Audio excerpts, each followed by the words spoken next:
చచ్చినట్టు ప్రతివాడు విభూతి ధారణం చెయ్యండి. భస్మం అంటే ఏంటో ఉన్నారు. విభూతిరైశ్వర్యం. విభూతి అన్న భూతి అన్న ఈశ్వరుడి యొక్క లక్షణం. ఈశ్వరుడి లక్షణం మన శరీరంలో ఉంటే ముందు మనకు వచ్చేది పదవి, ఆ తర్వాత సంపద వస్తాయి. కాబట్టి ముందు భస్మం చేసుకోవలసిందే. భస్మము ధరించినంత మాత్రం చేత మానవుడు భయంకర నరకం నుంచి విముక్తి పొందుతాడు. అక్కడికి వెళ్ళటంలా, దేవీ భాగవతంలోనే కథ చెబుతున్నాను. ఒక రోజున దుర్వాస మహర్షి అమ్మవారి దగ్గరికి మణిద్వీపానికి బయలుదేరాడు.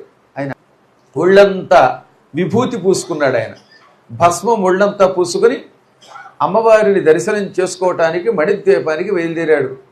ఊర్ధ్వలోకాల్లోకి మణిద్వీపానికి వెళ్ళాలంటే మొట్టమొదట దారిలో హిమాలయ పర్వతం నుంచి బయలుదేరాలి. కిన్నర లోకం, కింపురుష లోకం దాటగానే యమలోకం వస్తుంది. యమలోకం ఏమిటది? యమలోకం అంతే ఏతను కొంతనో బాబా చెప్తే పరపుర కొంతను అన్నాడు ఒకప్పుడు శ్రీకాకుళం దగ్గర. భలే చాలా బ్రహ్మాండంగా చెప్పారు హరికథలో. ఇటువంటి నరకలోకం దగ్గరికి వెళ్ళాడు ఎవరు? దుర్వాస మహర్షి. తీరా నరకలోకం నుంచి బైపాసులో వెళ్ళిపోదాం అనుకుంటుంటే నరకం లోపల నుంచి బాబోయ్ బాబోయ్ అనే కేకలు వినబడ్డాయి.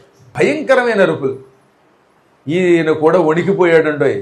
ఏమిట్రా ఈ కేకలు అనుకున్నాడు. ఈయన ఆ ప్రాకారం దగ్గరికి వెళ్ళి ఆకాశంలో వెళ్ళగలడు గనక గోడ మీద నుంచి లోపలికి తొంగి చూశాడు. అది అతి భయంకర నరకం.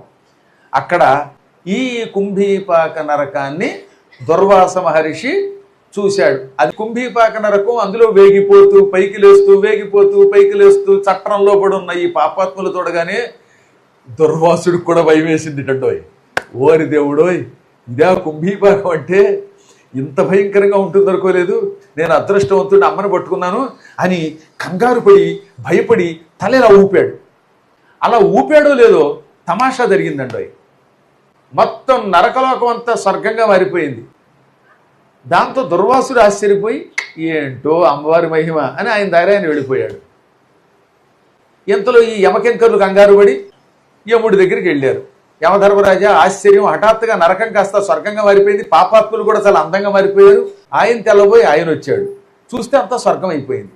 కారణం ఏమిటి ఉంటే అక్కడికి నారదుడు వచ్చాడు. అతి భయంకర కుంభీపాక నరకం కాస్త స్వర్గంగా మారిపోయింది, కారణం ఏమిటని అడగగానే అప్పుడు ఆయన చెప్పాడు, నాయన అంబాయాగం చేసి ఒళ్ళంతా విభూతి పూసుకుని నుదుటంతా విభూతి పూసుకుని భస్మం పూసుకుని దుర్వాస మహర్షి మణిద్వీపానికి బయలుదేరాడు. దారిలో ఈ కుంభీపాక నరకం దగ్గరకు వచ్చాడు. నరకం చూడగానికి ఆయనకి ఆశ్చర్యం కలిగి లోపలికి తొంగి చూశాడు. నరకంలో యాతన పడుతున్న పాపాత్ములు చూడగానే కంగారు పడి ఇలా తల ఊపాడు. ఊపగానే ఆయన నుదుట ఉన్న భస్మం రవ్వంత రాలి ఈ కుంభీపాక నరకంలో పడింది.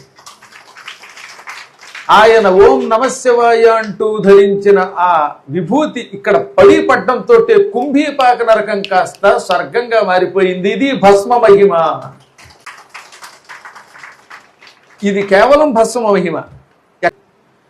కాబట్టి భస్మమునకు ఎంత శక్తి ఉన్నది. పంచాక్షరి మంత్రపూర్వకముగా భస్మమును పూసుకుంటే ఆ భస్మం కుంభీపాకంలో పడితే కుంభీపాకం స్వర్గం అయిపోయింది.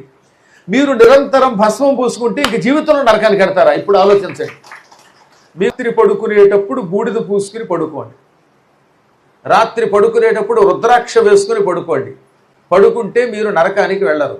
ఎవడో మూర్ఖుడు రాత్రిపూట రుద్రాక్షలు తీయాలని చెప్పేట, వాడెవడో అజ్ఞానం అయ్యి ఉంటాడు. ఎందుకంటే రుద్రాక్ష శరీరం మీద ఉండగా శరీరం విడిచిపెట్టిన వాడు నరకానికి వెళ్ళాడు. రుద్రాక్ష ధారణాదేవ రుద్రోభవత్య సంశయ అని అందులోనే ఉన్నది.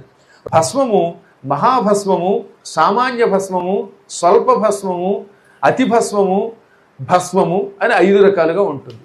అందులో మహాభస్మం అనగా యజ్ఞగుండంలో నుంచి వచ్చిన బూడిద. యజ్ఞం మంత్రం లేదు, ఏం లేదు.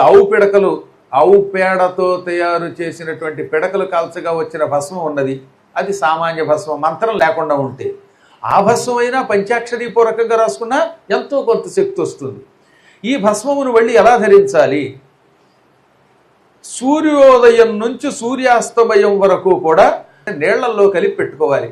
సూర్యుడు ఉదయించిన దగ్గర నుంచి సూర్యుడు అస్తమించేదాకా విభూతి చేతిలో వేసుకోండి. అందులో నీళ్లు కలపండి. ఆ తడిసిన విభూతిని ఏం చేయాలి? ఒంటికి ధరించాలి. ఆడైనా మగైనా మళ్ళీ సూర్యాస్తమయం అయిన దగ్గర నుంచి మళ్ళీ సూర్యోదయం వరకు ఏం చేయాలి? ఎండిపోయిన విభూతి నీళ్లు కలపకుండా ధరించాలి. ఇంకా రాత్రి పడుకునేటప్పుడు భస్మశయ్య అని ఉండేది పూర్వం. అందుకనే విభూతి మంచం మీద కాస్త జల్లుకుని పడుకుంటే ఎన్నో లాభాలు ఉన్నాయి. భస్మమును ధరించేటప్పుడు మంత్రపూర్వకంగా ధరిస్తే ఎక్కువ లాభం. నమశివాయ అనుకోవాలి. మానవులకి తీవ్రమైనటువంటి పిచ్చి ఎక్కువైపోయినా, రోగాలు ఎక్కువైపోయినా కూడా పిచ్చివాడైనప్పుడు ఇంత విభూతి తీసుకోండి.